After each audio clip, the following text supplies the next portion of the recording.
Drama isu dugaan gratifikasi oleh Ketua Umum sekaligus anak bungsu Jokowi, Kaisang Pangarep, terus bergulir.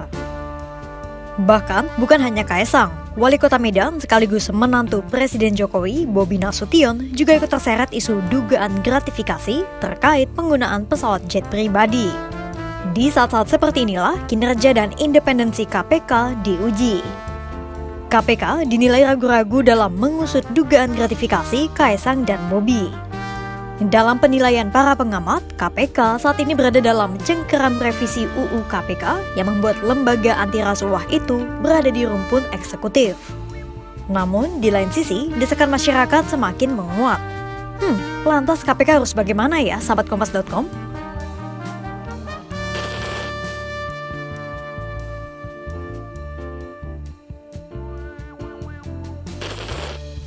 Isu dugaan gratifikasi yang menerpa Kaisang dimulai sejak akhir Agustus 2024.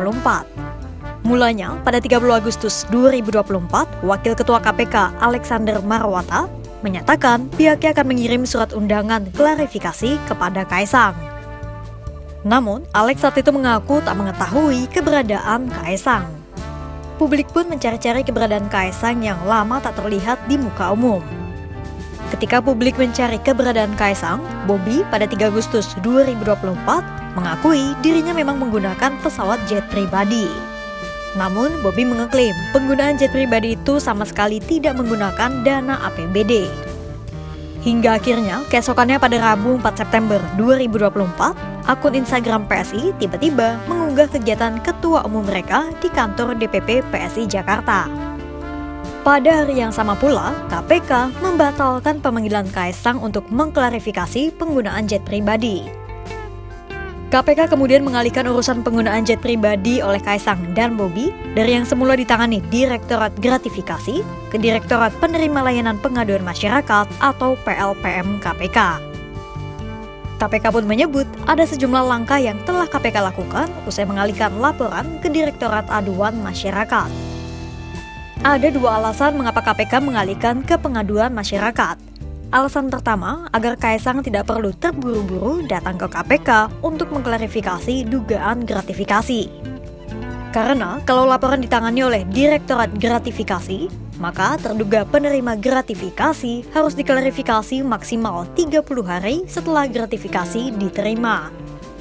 Sementara kalau Bobi karena dirinya adalah penyelenggara negara, maka ia harus mengklarifikasi laporan sesegera mungkin. Alasan kedua, agar jangkauan kewenangan investigasi KPK bisa lebih luas. Hal itu disampaikan oleh juru bicara KPK, Tessa Mardika Sugiarto, pada Rabu 4 September 2024.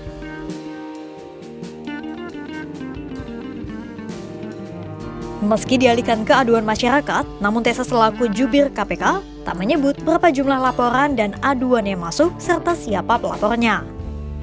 Lantas, bagaimana tanggapan para ahli terkait langkah-langkah KPK menangani dugaan gratifikasi Kaisang dan Bobi?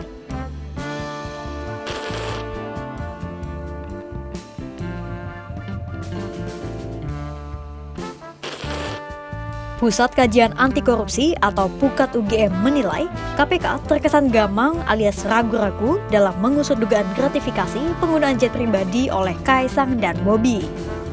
Hal itu disampaikan oleh peneliti PUKAT UGM Zainur Roman pada Senin 9 September 2024.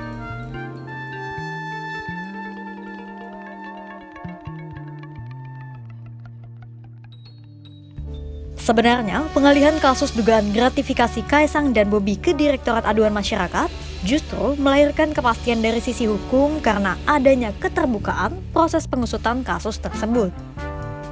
Namun, Zainur menilai jika KPK tidak melanjutkan laporan dugaan gratifikasi itu dan seolah menutup-nutupi laporan itu, justru publik yang akan dirugikan.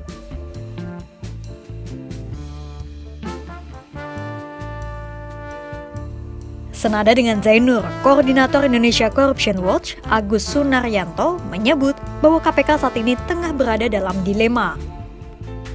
Menurut Agus, KPK takut memanggil anak dan mantu Presiden Jokowi tersebut karena lembaga anti rasuah itu saat ini berada di rumpun eksekutif.